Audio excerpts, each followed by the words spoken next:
33 ವರ್ಷ ಅಂತ ಟ್ವಿಟರ್ ಮಾಡಿದ್ದಾರೆ. ಅದ್ರ ಬಗ್ಗೆ ಕೇಳಿದಾಗ ಮಾನ್ಯ ಮುಖ್ಯಮಂತ್ರಿಗಳನ್ನ ಕೇಳುವಾಗ ಮಾಡ್ತೀನಿ ಇಷ್ಟೇ ಅವ್ರ ಹತ್ರ ಬರೋದು. ಮಾನ್ಯ ಗೃಹ ಸಚಿವರ ಹತ್ರ ಹೋದ್ರೆ ಮಾನ್ಯ ಮುಖ್ಯಮಂತ್ರಿ ಹೇಳೋರಲ್ಲಪ್ಪ ಅವರ ತಾನೇ ಮಾಡಿಸ್ಕೊಳ್ಳಿ ಅಂತ ಹೇಳ್ತಾರೆ. ಅವ್ರನ್ನ ಕೇಳಿದ್ರೆ ಏನಂತಾರೆ ಅಂದ್ರೆ ನನಗೆ ಯಾವುದೇ ಮಾಹಿತಿ ಗೊತ್ತಿಲ್ಲ ಅನ್ನೋದು ಬಿಟ್ರೆ ಇನ್ನೇನೂ ಹೇಳೋದಿಲ್ಲ.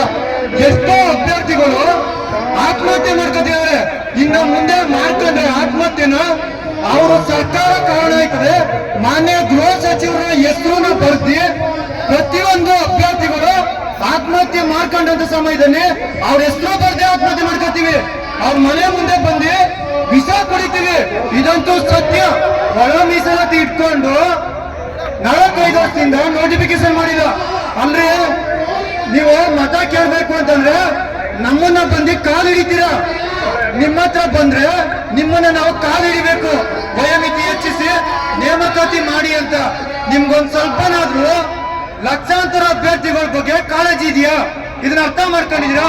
ಇನ್ನೊಂದೇನಪ್ಪ ಅಂದ್ರೆ ಚುನಾವಣೆ ಬಂದ್ರೆ ನಿಮ್ಗೆ ಕಾಲಕ್ಕೆ ತಕ್ಕಂತೆ ನಡೆಸ್ತೀರಾ.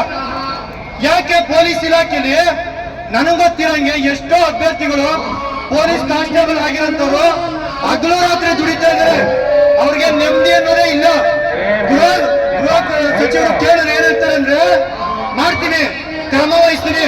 ಅಂದ್ರೆ ವಿಶ್ವಸಂಸ್ಥೆ ಓದಿರೋ ವಿಶ್ವಸಂಸ್ಥೆ ಹೇಳಿದೆ ಯೂತ್ ಅಂದ್ರೆ ಯುವಕರು ಅಂದ್ರೆ 35 ವರ್ಷ ಗಂಟ ಅವನು ಯುವಕನೇ ಆಗಿರ್ತಾನೆ. ನೀವು ಅರ್ತಿದ್ದೀರಾ?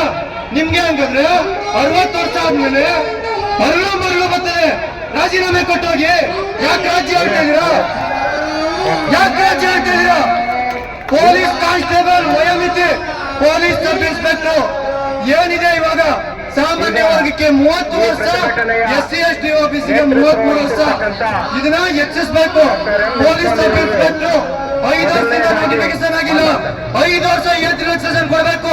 32+5 37 ವರ್ಷ. SC ST OBCಗೆ ಸಾಮಾನ್ಯ ವರ್ಗಕ್ಕೆ 33 ವರ್ಷ ಕೊಡಬೇಕು. ಅವರು ಅವಕಾಶದಿಂದ ವಂಚಿತರಾಗ್ತಿದ್ದಾರೆ.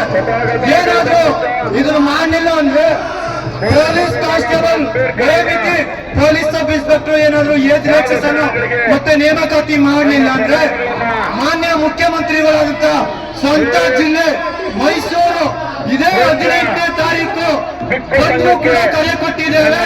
ನೀವು ಆದಷ್ಟು ಎಚ್ಚೆತ್ಕೊಂಡು ಲಕ್ಷಾಂತರ ಅಭ್ಯರ್ಥಿಗಳ ಪರವಾಗಿ ಇದನ್ನ ಜಾರಿ ಮಾಡಬೇಕು. 1 ವರ್ಷಕ್ಕೆ ವಯೋಮಿತಿ ಮಾಡೋದಲ್ಲ.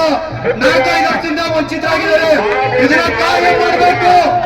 ಯಾಕೆಂದ್ರೆ ಕೋವಿಡ್ ಬಿಜೆಪಿ ಸರ್ಕಾರ ಮತ್ತು ಇದೇ ಬಿಜೆಪಿ ಸರ್ಕಾರ ಅಭ್ಯರ್ಥಿಗಳಿಗೆ ಮೋಸ